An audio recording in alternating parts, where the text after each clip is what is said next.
Hi, it's Leslie in Tennessee, and today we're going to talk about harvesting forest floor. Forest floor is the rich material that's underneath the leaves of the forest. Now you want to harvest forest floor from an area where there's not a lot of undergrowth, where there's just the leaves that have fallen and the branches and all the things that God really uses to help fertilize the forest. So we're just going to brush away some of the surface things and see what we can discover right under the leaves. When you're harvesting forest floor, you want to look for an area where there is a lot of leaves and not a lot of undergrowth. You want to be careful for snakes. You want to be careful for poison ivy or poison oak or anything like that. And just find yourself an area where it looks like the leaves or the just natural things have accumulated somewhat. When we harvest forest floor for our raised beds, we do mix it with some peat moss, some compost, and some vermiculite, maybe about 25% on each of those. Sometimes I'll also add a complete organic fertilizer like Revita Pro or something like that. And also when we're harvesting the forest floor, we don't generally strip a really large area. We'll take some from one area, recover it with the leaves that were there, and maybe move on to another area, because like I said, this is God's way of fertilizing the things of nature, and we don't want to disrupt that too much. We want to leave it good. So let's go ahead and take a look what's under the leaves.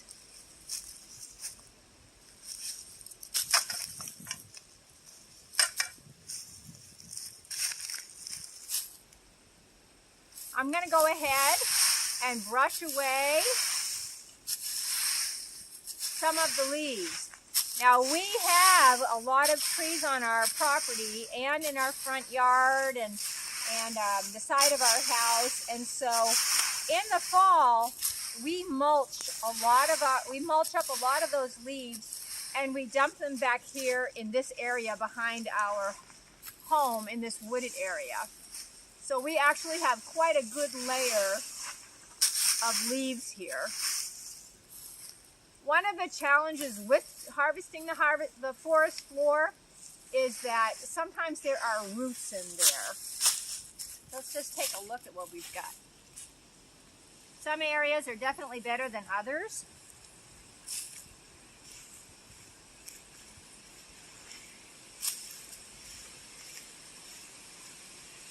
Here we go.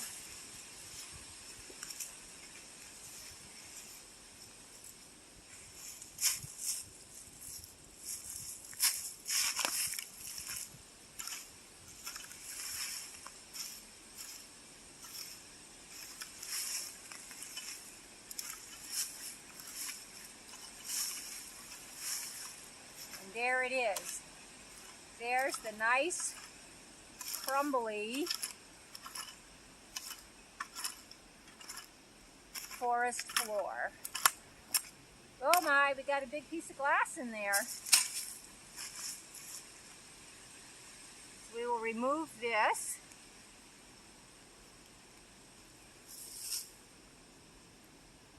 And we can see that it is crumbly. It's also clumpy. This is clay. So that is why I don't use strictly the forest floor here. We do go ahead and mix it up, and it works wonderful in our grow beds. So I'm going to go ahead and move away some of this leaf mold, which is also good stuff. We tend to use that more as a mulch, All right. And we can see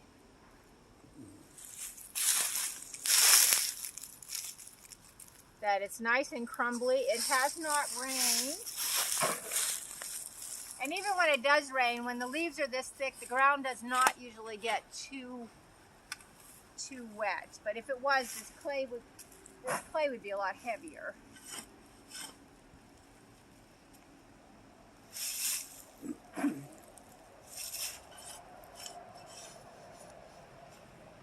And the depth of the forest floor will be determined by how long it has sat, how long the things have been decomposing on there. And this does have quite a bit of roots in it. Last spring, we harvested from another area that did not have a lot of roots. So it's just going to depend on where you go. And that's about it. And we'll usually scout around different areas until we fill up maybe 2 or 3 wheelbarrows full, and then we'll use 2 or 3 wheelbarrows full of compost and 2 or 3 wheelbarrows of vermiculite and 2 or 3 wheelbarrows of peat moss that we have broken up and fluffed.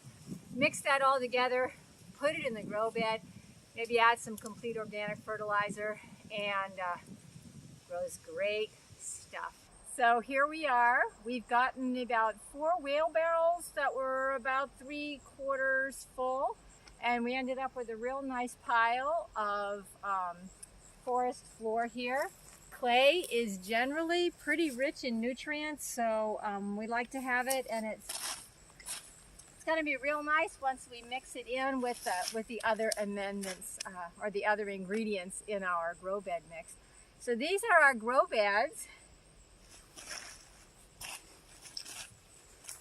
We have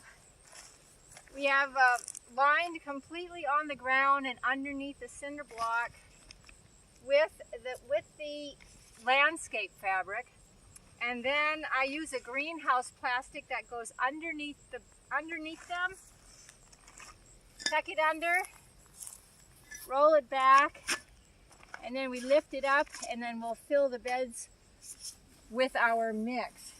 One of the nice things about using the forest floor along with the peat moss and the vermiculite and our compost is the forest floor generally does not have a lot of weed seeds in it like you might get, you know, if you were picking it up in an area where grass was growing or other weeds where there was or dandelions or things like that. It's usually fairly weed free.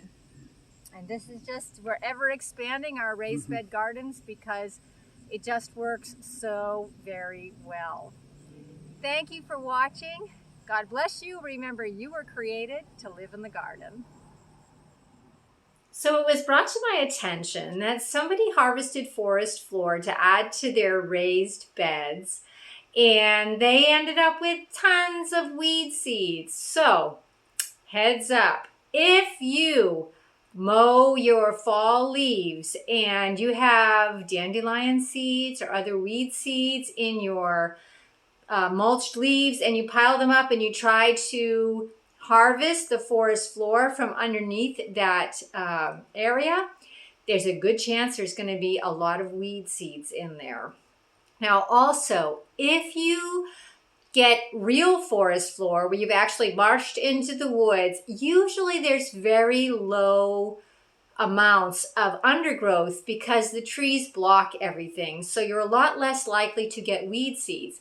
Nevertheless, if you do get weed seeds in your grow boxes because you harvested forest floor and added that. Now, kind of goes without saying, you are going to have weed seeds blow into your grow boxes if you have any kind of grass in the area. So the same rule is going to go for those weed seeds that get blown in as those you actually might import into your grow bed. Weed seeds will germinate once. So if you get weed seeds growing in your grow boxes for whatever reason, cultivate. Do not wait to weed. You can, by simply using a slide hoe or a hoe or other cultivating tool, you can quickly eradicate the small weeds without waiting until they are large when it's a chore to weed. Also, you want to take care of all of the weeds before they go to seed again.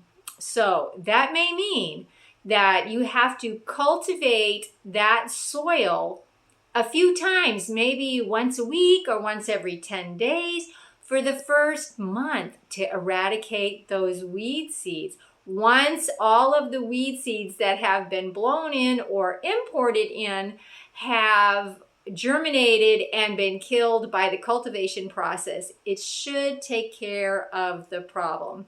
So if you don't want to have to mess with that, don't use Forest Floor, or make sure you're getting it from an area where indeed there were not any type of flowering weeds growing in that area.